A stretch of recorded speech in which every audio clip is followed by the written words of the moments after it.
आखिर राम मंदिर के निर्माण में ऐसा क्या मिला जिसकी इतनी ज़्यादा चर्चा हो रही है। जब नासा के वैज्ञानिकों को इन सब चीज़ों के बारे में पता चला तो वह भी हैरान रह गए। जब आपको भी इन सब के बारे में पता चलेगा तो आपके भी रोंगटे खड़े हो जाएंगे। इस वीडियो को देखने के बाद आप भी अपने आप पर हिंदू और सनातनी होने का बहुत ही ज़्यादा गर्व करेंगे। फाइनली सभी राम भक्तों के इंतजार की घड़ी अब खत्म हो चुकी है। राम मंदिर पूरी बनकर तैयार हो चुकी है और 22 जनवरी 2024 को प्राण प्रतिष्ठा का कार्यक्रम भी अच्छे तरीके से हो चुका है।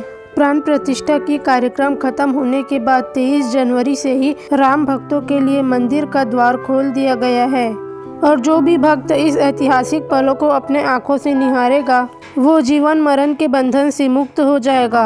दोस्तों, ये मंदिर बनकर भले ही तैयार हो गया हो, लेकिन मंदिर निर्माण के समय ऐसे कई सारे चमत्कार हुए हैं जिन्हें देखकर पूरे विश्व में कई लोग दंग रह गए हैं। यहाँ तक इन सब चीजों को देखकर नासा के वैज्ञानिकों ने तो अपना सर ही पकड़ लिया है और तो और वह ऐसी सोच में पड़ गए हैं जैसे कि वे कोई भयानक चीज देख लिए हैं। आज के वीडियो में हम राम मंदिर के निर्माण कार्य के समय हुए कई चमत्कार के बारे में बात करेंगे और रहस्यमय चीजों के बारे में बताएंगे जिसे सुनकर शायद आप भी यकीन न कर पाओ। लेकिन वीडियो शुरू होने से पहले प्रभु श्री राम जी के सच्चे भक्त होने के नाते आप लोगों को इस वीडियो को लाइक करके कमेंट में जय श्री राम लिखना होगा, ताकि प्रत्येक देशवासियों को भी पता चल जाएगा कि हिंदू किसी से कम नहीं है। आपको बता दें कि जब यहाँ मंदिर निर्माण का कार्य चल रहा था तब एक 1200 खम्भों की डिजाइन तैयार करवाई गई। अमेरिका के एक वैज्ञानिक के टीम को बुलवाया गया ताकि वे इसका निरीक्षण करके होने वाली सारी कमियों को दूर कर दे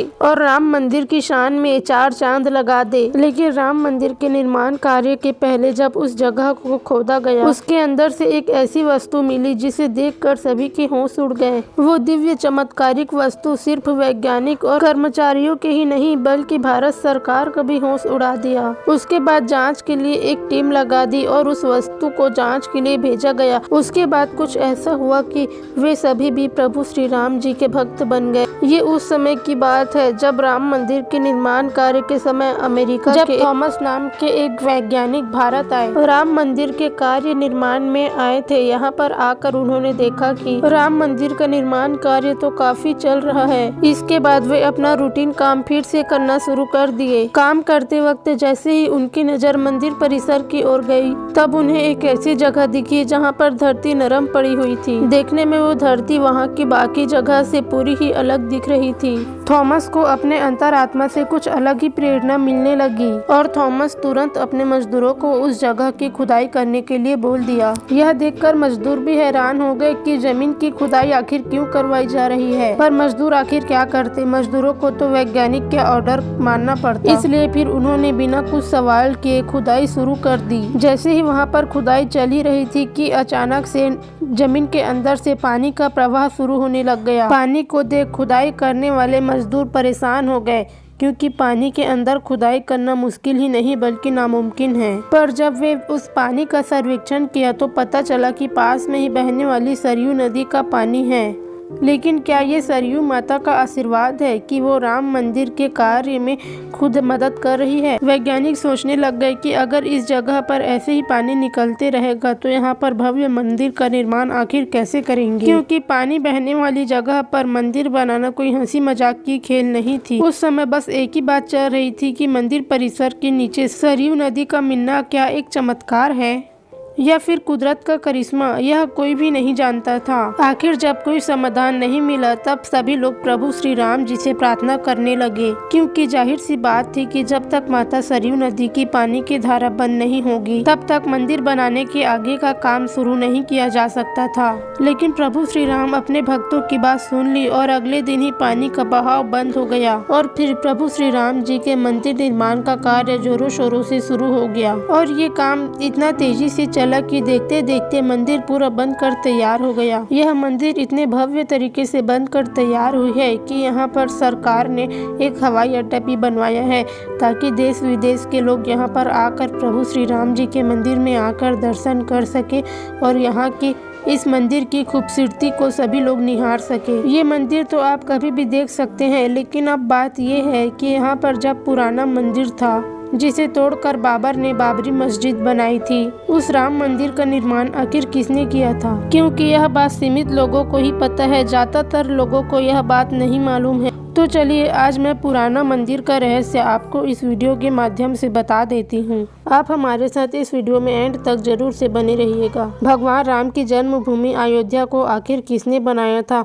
यह हिंदुओं के लिए सबसे बड़ा पवित्र स्थल है, क्योंकि यहाँ पर प्रभु श्री राम जी का जन्म हुआ था, इसलिए इसे राम जन्मभूमि भी कहते हैं। इतिहासकारों के अनुसार कौशल प्रदेश की प्राचीन राजधानी कालांतर में अयोध्या और बौद्ध काल में साकेत कहा जाने लगा। अयोध्या में पहले बहुत ही सारे मंदिर रहते थे, यहाँ तक कि अभी खुदाई के समय यहाँ पर हिंदू, बौद्ध और जैन धर्म के मंदिरों के बहुत सारे सुराग मिले गए हैं, जिनमें खम्भों से लेकर हिंदू मंदिरों की आकृति बनाई गई हुई थी। अयोध्या नगरी होने का वर्णन भी वाल्मीकि रामायण में मिलता है। कहते हैं कि भगवान श्री राम के जल समाधि लेने के पश्चात अयोध्या कुछ काल के लिए उजाड़ सी हो गई थी, लेकिन उनके जन्मभूमि पर बना महल वैसा का वैसा ही था। भगवान श्री राम के पुत्र कुश ने एक बार पुनः राजधानी अयोध्या का पुनर्निर्माण करवाया। पुनः निर्माण के बाद उसकी 44 पीढ़ियों तक उसका अस्तित्व आखिरी राजा बृहंबल तक अपने चरण में था। इनकी मृत्यु महाभारत काल में अभिमन्यु के हाथों हुई थी।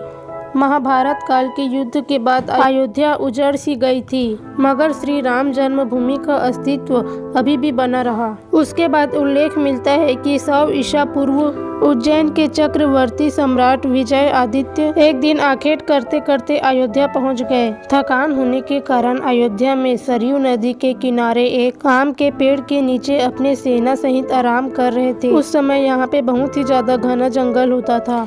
महाराज विक्रमादित्य को इस जगह पर कुछ चमत्कार दिखाई देने लगा। तब उन्होंने खोज आरंभ की और पास में योगी संत की मदद से उन्हें इस बात का पता चला कि यह प्रभु श्री राम जी की अवध भूमि है। तब विक्रमादित्य ने यहाँ पर सरोवर और महल और मंदिर बनवाए। कहते हैं कि विक्रमादित्य राजा ने अयोध्या नगरी में विशाल मंदिर बनवाया। विक्रमादित्य के बाद जो भी राजा आए वो सभी समय समय पर इस मंदिर की देखरेख की। गुप्त वंशी चंद्रगुप्त द्वितीय के समय और तत्पश्चात काफी समय तक अयोध्या गुप्त साम्राज्य की राजधानी थी। गुप्त कली महाकवि कालिदास ने अयोध्या के रघुवंश में कई बार उल्लेख किया है। इतिहासकारों के अनुसार 600 ईसा पूर्व अयोध्या में एक महत्वपूर्ण व्यापार केंद्र था। इस स्थान को अंतरराष्ट्रीय पहचान 5वीं शताब्दी में ईसा पूर्व के दौरान तब मिली जब वह एक बौद्ध केंद्र के रूप में विकसित हुआ था। तब इसका नाम साकेत था। कहते हैं कि यहाँ पर कई बौद्ध धर्म का रिकॉर्ड रखा हुआ है। यहाँ पर 7वीं शताब्दी में चीनी यात्री आया था। उनका कहना था कि यहाँ पर 20 बौद्ध धर्म के मंदिर थे और यहाँ पर 3000 भिक्षु रहते थे, और यहाँ पर हिंदुओं का एक प्रमुख और भव्य मंदिर भी था, जहाँ हजारों लोग इस मंदिर में दर्शन करने भी आते थे। उसके बाद ईसा की 11वीं शताब्दी में कन्नौज नरेश जयचंद आया तो उन्होंने सम्राट विक्रमादित्य के शस्त्र शिलालेख को उखाड़ कर अपना नाम लिखवा दिया। पानीपत के युद्ध के बाद जयचंद का भी अंत हो गया। इसके बाद भारत राष्ट्र पर आक्रमण और भी ज्यादा बढ़ गया। आक्रमणकारियों ने काशी मथुरा के साथ ही अयोध्या की मंदिरों में लूटपाट की। पंडितों को मार दिया गया और मूर्तियों को तोड़ फोड़ करके मंदिर को भी तोड़ दिया गया। लेकिन 14वीं शताब्दी तक भी वे अयोध्या में बनी श्री राम मंदिर को तोड़ने में नाकाम रहे। वे श्री राम मंदिर को नहीं तोड़ पाए। अयोध्या में श्री राम जन्मभूमि में बनी हुई मंदिर 14वीं शताब्दी तक भी अपने जगह पर वैसा ही खड़ा रहा। कहते हैं कि सिकंदर लोधी के शासन के दौरान यहाँ पर मंदिर मौजूद था। 14वीं शताब्दी में यहाँ पर मुगल शासनों का शासन करना शुरू हो गया। उसके बाद राम मंदिर और राम जन्मभूमि अयोध्या को नष्ट करने के लिए कई अभियान चलाए गए। 1527 से 1528 में इस भव्य राम मंदिर को तोड़ दिया गया और उसके जगह बाबरी ढांचा खड़ा किया गया। कहते हैं कि मुगल साम्राज्य के संस्थापक बाबर ने बिहार अभियान के समय अयोध्या में स्थित श्री राम मंदिर की प्राचीन और भव्य मंदिर को तोड़कर एक मस्जिद बनवाई गई, जो कि 1992 तक विद्यमान रही। और फिर अंत में बाबर मस्जिद का भी नष्ट हो गया और इस जमीन पर कई वर्षों तक केस चलते ही रहा था और अंत में यह मंदिर हिंदुओं को सौंप दी गई, जिस मंदिर पर अभी प्रभु श्री राम जी का भव्य मंदिर बनकर तैयार हो चुका है। दोस्तों, आज की वीडियो में हम आपको अयोध्या का पूरा इतिहास बताए हैं। उम्मीद करते हैं आज की वीडियो आप लोग को पसंद आई होगी। अगर हाँ तो वीडियो को लाइक करके कमेंट में जय श्री राम जरूर से लिखिएगा और ऐसे ही और भी वीडियो देखने के लिए हमारे चैनल को भी सब्सक्राइब कीजिए।